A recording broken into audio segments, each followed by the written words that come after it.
प्रधानमंत्री मोदी के आर्थिक सलाहकार ने बयान दिया है कि नया संविधान बनाने की जरूरत है। आप लॉयर हैं। मंत्री के आर्थिक सलाहकार देवव्रत जो है देवव्रत आर्थिक सलाहकार समिति का जो अध्यक्ष है, केवल उसका मुंह है, मुंह, केवल मुंह, बाकी जो पूरे शब्द हैं और ये सारा षड्यंत्र जो है ये मोदी का है।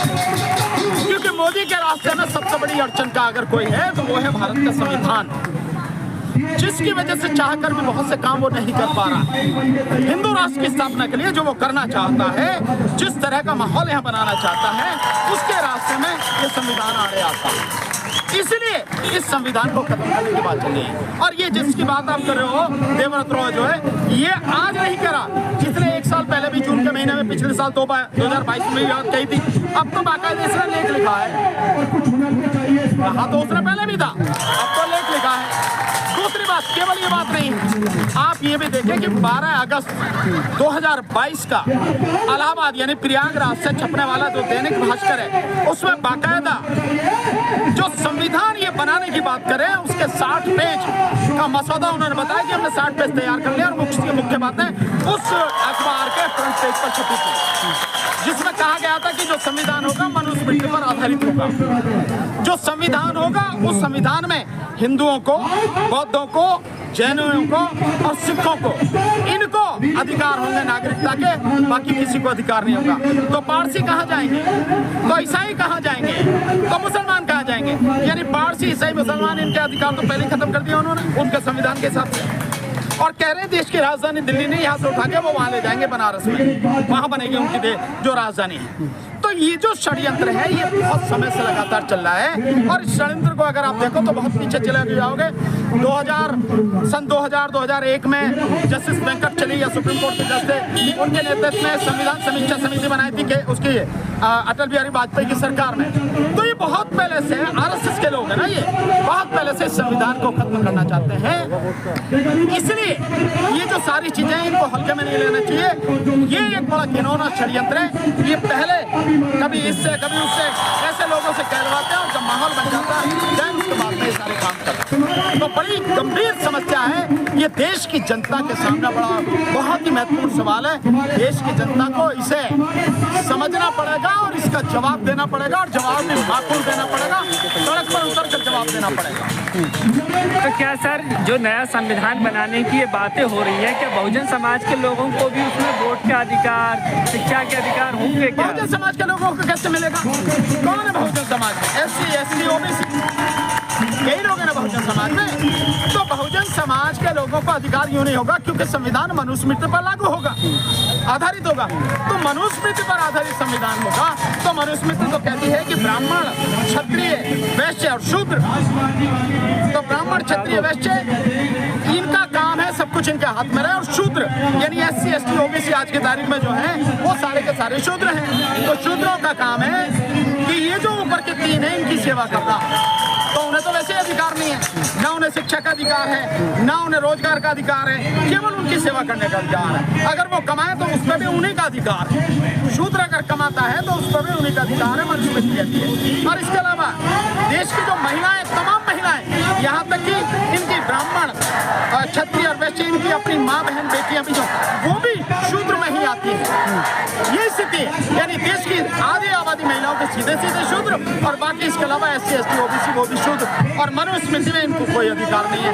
तो इन्होंने साफ कर दिया, लोगों को जो जानते हैं उन्हें पता है कि इसका मतलब क्या है, जो नहीं जानते वो बेचारे धोखे में रह जाएंगे। तो जानना सीधा ये है कि मुसलमानों के, ईसाइयों के और उनके पारसियों के, उनके अधिकार तो सीधे सीधे कह के खत्म कर रहे हैं, और बाकी रहे शूद्र इनके, इन सब के SC, ST, OBC के जो अधिकार हैं वो इसलिए खत्म हो जाएंगे क्योंकि मनुस्मृति पर आधारित संविधान, तो अधिकार बचेगा नहीं किसी का।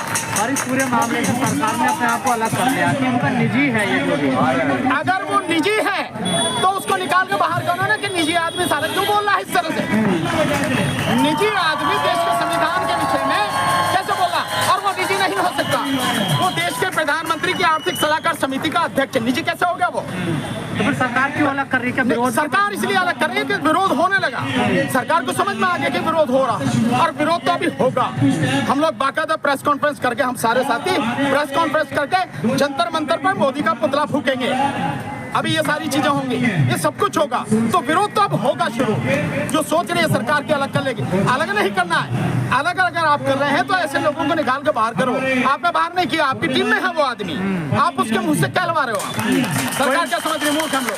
सर, एक तरफ प्रधानमंत्री मोदी खुद को तीसरे कार्यकाल में प्रधानमंत्री देख रहे हैं और दूसरी तरफ उन्हीं की पार्टी सरकार के लोग संविधान बदलने की बात कहते हैं, उनके खिलाफ कोई कार्रवाई नहीं हो रही है।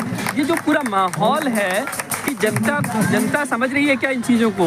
जनता अगर समझती तो मोदी को कब का उखाड़ कर फेंक देती। जनता समझ नहीं रही। मैं तीसरे टर्म की बात कर रहा हूँ, ईवीएम को हटा दो। मोदी जैसे 1000 खड़े हो जाएंगे एक एक सीट पर, तो भी बीजेपी 40 से ज्यादा सीट नहीं जीत सकती। लेकिन ईवीएम से चुनाव होगा, इसलिए वो इस विश्वास से कह रहे हैं कि हम 400 सीट जीत के ले आएंगे। बैलेट पेपर से चुनाव कराओ, मोदी को औकात पता लग जाएगी उसकी अपनी है नहीं है। दूसरा, आप कह रहे हो कि संविधान बदलने की बात, वो संविधान बदलने की जो बात कर रहे हैं वो मोदी द्वारा छोड़े गए हैं, उसके प्यादे हैं।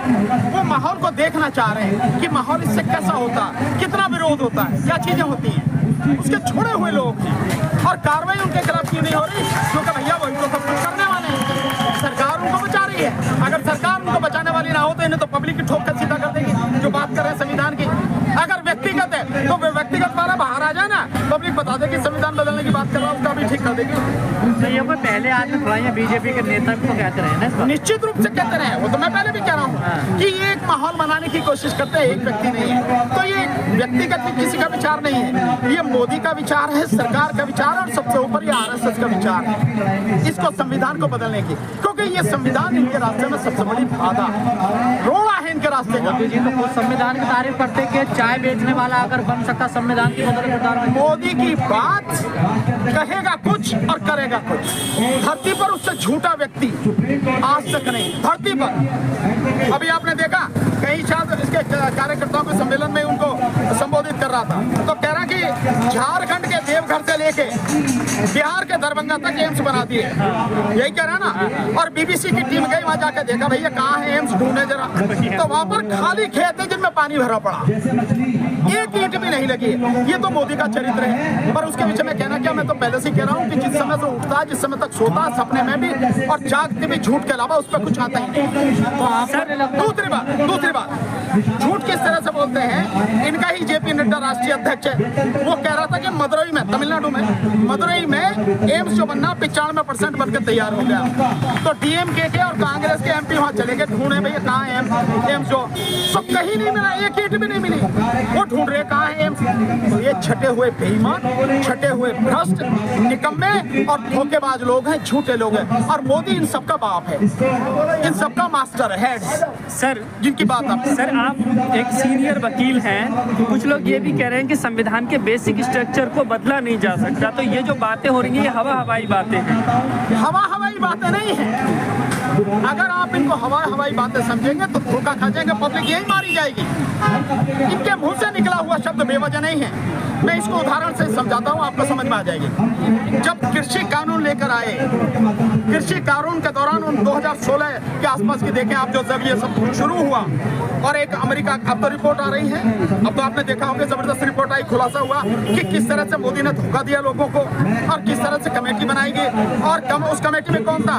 एक एनआरआई मराठे जिसका नाम था, वो अमेरिका में बिजनेस करता है, एक कंपनी उसकी वहाँ, एक यहाँ पे है। वो आया, नीति आयोग में बात करी और किसानों की जमीन छीनने का एक षड्यंत्र था, जिसे किसान समझ गए, उन्होंने विरोध किया। लेकिन अगर आप देखें, उससे पहले उन्होंने माहौल बनाया। यहाँ तक कि जो वित्त मंत्री आज है, उन्होंने भी ये बात कहनी शुरू करी कि भाई ये जो माहौल, ये जो कृषि है, खेती है, इसको जो कैपिटल प्राइवेट करके इसको इसकी पैदावार बढ़ाई जाए। और कहा गया कि 2016 में शुरू किया था मोदी ने कि किसानों की आय दुगनी हो जाएगी। मोदी ने शुरू किया ना, 2022 तक, 2022 चला गया, 23 में, अब हम अगस्त में खड़े हैं, ये भी जाने वाला है।